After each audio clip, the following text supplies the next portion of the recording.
গল্প পিপিলিকার বুদ্ধিমত্তা। কোনো এক গভীর জঙ্গলে ছিল একটি পিপিলিকাদের রাজ। এই পিপিলিকারা ছিল খুবই কর্মঠ, দলবদ্ধ ও বুদ্ধিমান। তাদের প্রতিদিনের কাজ ছিল খাবার সংগ্রহ করা, আর তারা একসঙ্গে এক বিশাল কলোনি তৈরি করেছে। কলোনির মাঝখানে ছিল তাদের রানী পিপিলিকা, যাকে সবাই খুবই শ্রদ্ধা কর। প্রথম অধ্যায়ে বিপদের আভাস। গ্রীষ্মকাল চলছিল, আর পিপিলিকারা তাদের খাবার মজুত করতে ব্যস্ত ছিল, কারণ বর্ষাকালে খাবার সংগ্রহ করা অনেক কঠিন হয়ে যায়। একদিন পিপিলিকাদের স্কাউট দল, যারা খাবারের সন্ধানে যায়, দেখতে পেল জঙ্গলের অন্য পাশ থেকে কিছু বড় বড় পিঁপড়া তাদের রাজ্যের দিকে এগিয়ে আসছে। এই পিঁপড়াগুলো সাধারণ পিপিলিকা নয়, তারা ছিল শিকারী পিঁপড়া, বিশাল আকারের এবং আগ্রাসী। পিপিলিকারা বুঝতে পারল তারা শিকারীদের আক্রমণের মুখোমুখি হতে চলেছে। রানী পিপিলিকা সবাইকে ডেকে বলল, আমাদের রক্ষা করার জন্য তোমাদের বুদ্ধি এবং সাহস প্রয়োজন। আমাদের খাবার এবং রাজ্য রক্ষা করতে হবে। দ্বিতীয় অধ্যায়ে প্রস্তুতি ও পরিকল্পনা। রানী পিপিলিকার আদেশে সব পিপিলিকারা প্রস্তুতি নিতে শুরু কর। কর্মী পিপিলিকারা তাদের খাবারের মজুদ গুহার ভিতরে লুকিয়ে রাখ। যোদ্ধা পিপিলিকারা নিজেদের আক্রমণের জন্য প্রস্তুত কর। আর গুপ্তচর পিপিলিকারা শিকারী পিঁপড়াদের গতিবিধি দেখতে লাগ। তাদের নেতা ছিল বীরু, এক সাহসী এবং বুদ্ধিমান পিপিলিকা।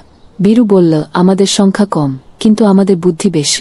আমরা যদি একসঙ্গে কাজ করি তাহলে শিকারীদের পরাজিত করতে পারব। তৃতীয় অধ্যায়ে শিকারীর আক্রমণ। একদিন বিকেলে শিকারী পিঁপড়াগুলো আক্রমণ শুরু কর। তারা বড় দল নিয়ে এলো আর পিপিলিকার রাজ্য আক্রমণ কর। শিকারীরা দ্রুত দৌড়াচ্ছিল, তাদের বড় বড় দাঁত এবং লাল চোখ দেখে পিপিলিকারা ভয় পেয়ে। কিন্তু বীরু ভয় পায়নি।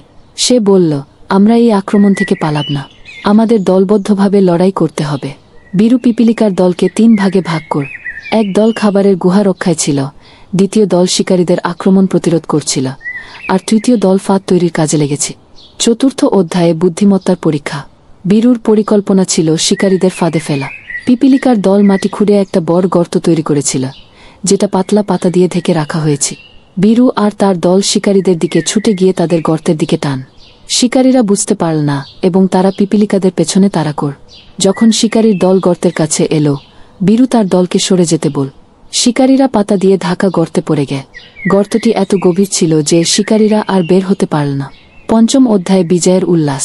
শিকারী পিঁপড়ারা ফাঁদে পড়ে গেল, আর পিপিলিকারা বিজয় উদযাপন কর। রানী পিপিলিকা তাদের বুদ্ধি এবং সাহসের প্রশংসা কর।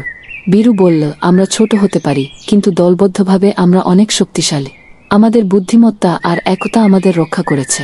পিপিলিকাদের রাজ্য আবার শান্তিতে ফিরে তারা বর্ষাকালের জন্য খাবার সংগ্রহ করতে লাগল, আর তারা বুঝল যে শিকারীদের আক্রমণ থেকে রক্ষা পেতে বুদ্ধি এবং একতার বিকল্প নেই। গল্পের শিক্ষা। ছোট হলেও দলবদ্ধতা এবং বুদ্ধিমত্তার মাধ্যমে বড় চ্যালেঞ্জকে পরাজিত করা যায়।